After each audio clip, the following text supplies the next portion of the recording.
קצת תפזרי עליי, שמה מינימה תשתגע, יצאת החוצה לקרחון הפך, את לא מתקלחת, מה?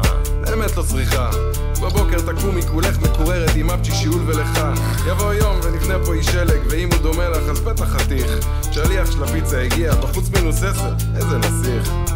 לימור השלג עוד מעט ימאס, מרגיש שחי בתוך מעיל וזה נמאס,